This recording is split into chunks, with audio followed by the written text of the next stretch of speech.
দেখো দুজনে মিলে বেরিয়ে পড়েছি দশমীতে ঠাকুর দেখতে রাত 9টার সময়। তো আমাদের টার্গেট হচ্ছে আমরা বিধাননগর দেখবো আর দক্ষিণদ্বারই দেখবো। শ্রীভূমির পাশেই রয়েছে দক্ষিণদ্বারী পূজা মণ্ডপটি, যেটা খুবই ভালো হয়। আর বিধাননগরের সাইডের প্যান্ডেলগুলো ভালো হয়।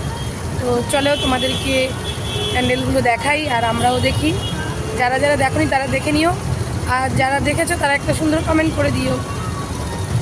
এখন চলে এসেছি আমি আর বান্ধবী দুজনে মিলে বিধাননগরের সংগ্রামী পুজো মণ্ডপ দেখতে। আজকে একদম সিম্পলভাবেই এসেছি, প্রত্যেক দিনই সিম্পলভাবেই ঘুরেছি, তেমন সাজুগুজু করিনি।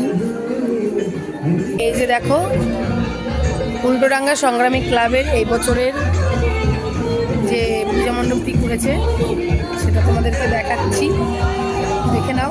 আজকে দশমীতে আমরা প্রত্যেক বছর বিধাননগরেই আসি, ফাঁকায় ফাঁকায় দেখতে পাই, যার কারণে দশমীর দিনকেই আমরা বিধাননগরে আসি। চলো তোমরা নিজের চোখেই দেখে নাও প্যান্ডেলটি। বাহ, দেখো এই বছর এই প্যান্ডেলের থিম মা। দেখো কি সুন্দর, খুব সুন্দর করেছে।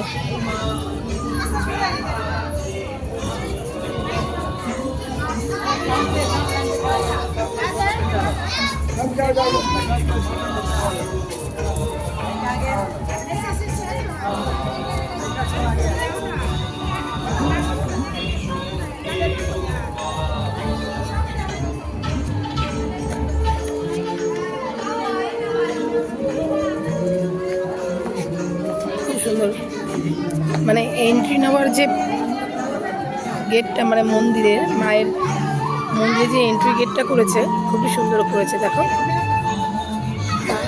এই প্যান্ডেলের থিম হচ্ছে মা।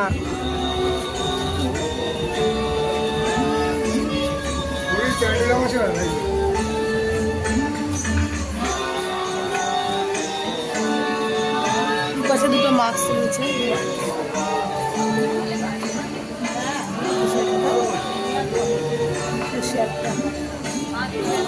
তোমরা যারা বিধাননগর মিস করে গেছো তারা আমার ব্লগটি দেখে নিও, তোমাদের জন্য ক্যাপচার করছি, তোমরা দেখে নিও।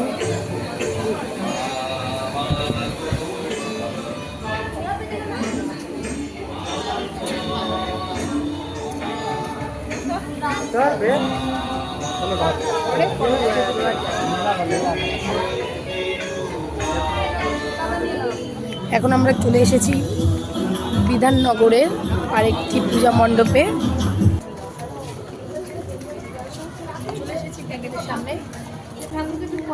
আর এবছর এই পুজো 57তম বর্ষ এবং এখানে এবছর থিম সৃষ্টি সুখ।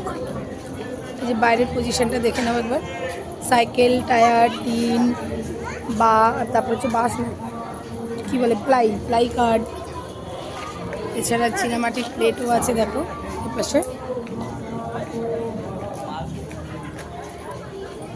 দেখো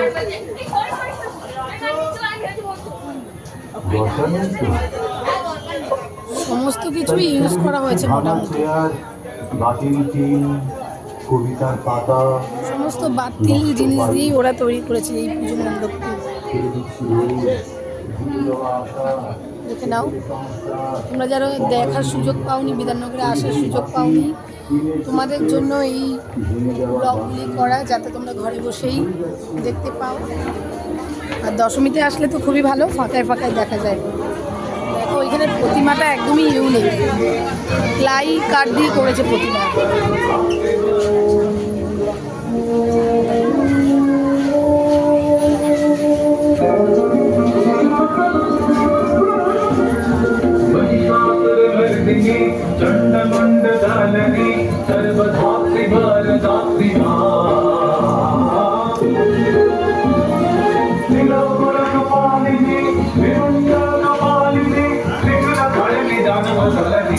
আমরা চলে এসেছি বিধাননগরের আরেকটি পূজা মণ্ডপে, যেটা হলো উল্টোডাঙ্গা জাগরণী সংঘ ক্লাবের। দেখো এখানে প্ল্যাটফর্মে স্ট্রাকচার করেছে, কি প্ল্যাটফর্ম, বনকাপাসি, জানি না এই নামে প্ল্যাটফর্ম আছে কি না। যাই হোক, চলো ভেতরে গিয়ে তোমাদেরকে প্যান্ডেলটা দর্শন করাই, মাকে দর্শন করাই। জাগরণী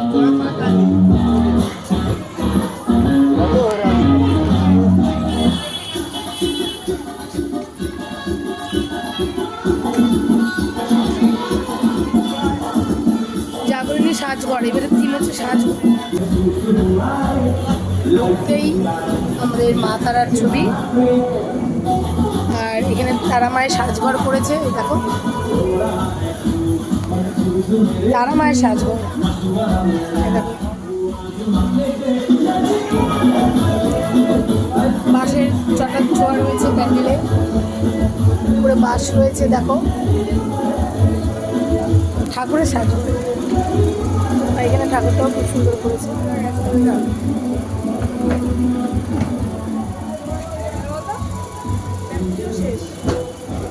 এখন আমরা চলে এসেছি বিধাননগরের তেলেঙ্গা বাগান পূজা মণ্ডপ দর্শন করতে। আর বিধাননগরের এটা একটি ভাইরাল পূজা মণ্ডপ, প্রত্যেক বছরই প্রচুর মানুষের ভিড় হয়, যেহেতু আজকে দশমীতে একটু ফাঁকা থাকে।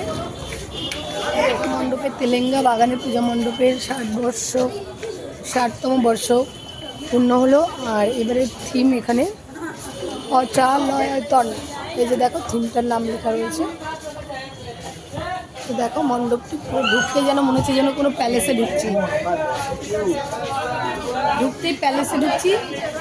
প্যালেসে ঢুকতে হঠাৎ সামনে একটা উল্টানো গাড়ি দেখতে পাচ্ছি।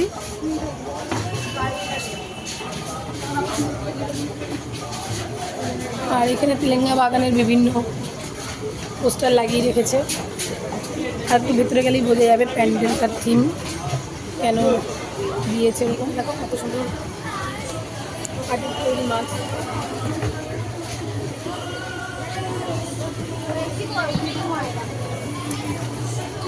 লেবু লঙ্কা ঝুলিয়েছে ওপরে।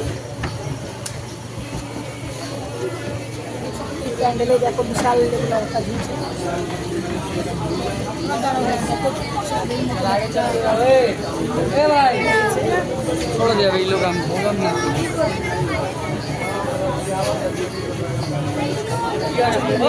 চমক আছে, দেখাতে দেখাতে যাচ্ছি।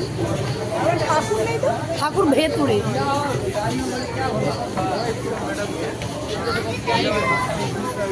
দশমী বলেই সম্ভব ফাঁকায় ফাঁকায় প্যান্ডেল দেখা বিধাননগরে।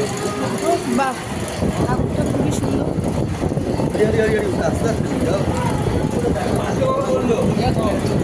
মনে হচ্ছে যেন ঠাকুর নাচ করছে।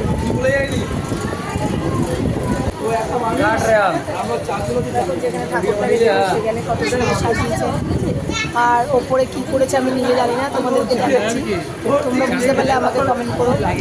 আমরা চলে এসেছি আরেকটি মন্দির দেখতে, বিধাননগরে করবাগান, এই যে নাম দেখতেই পাচ্ছ। এই প্যান্ডেলের থিম করেছে দূরভাষ, আর দেখো তৈরি করেছে কাপড়, বিভিন্ন প্রপ ইউজ করেছে, কাপড়, তারপরে হচ্ছে তোমার বাঁশ চটা সবই ইউজ হয়েছে।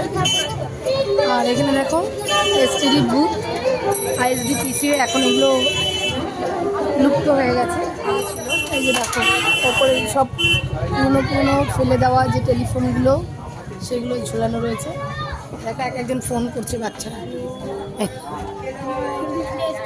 তুইও কাউকে দেখ ফোন করবি নাকি? দেখছি যে প্যান্ডেলেই যাচ্ছি প্রতিমাগুলো একদম সবই আলাদা আলাদা না, ইউনিক স্টাইলের প্রতিমা সব। করবাগান দেখা কমপ্লিট হয়ে গেছে। করবাগান দেখার পর আমরা যাচ্ছি নেক্সট পূজা মণ্ডপ দর্শন করতে।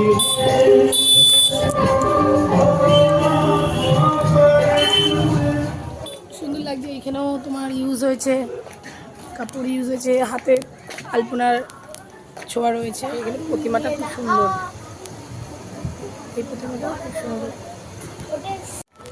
তো গাইস মোটামুটি বিধাননগরের সমস্ত প্যান্ডেল দেখে ফেলেছি, প্রতিমাও দেখে নিয়েছি। এখানে প্রত্যেকটা প্রতিমাই খুব সুন্দর এবং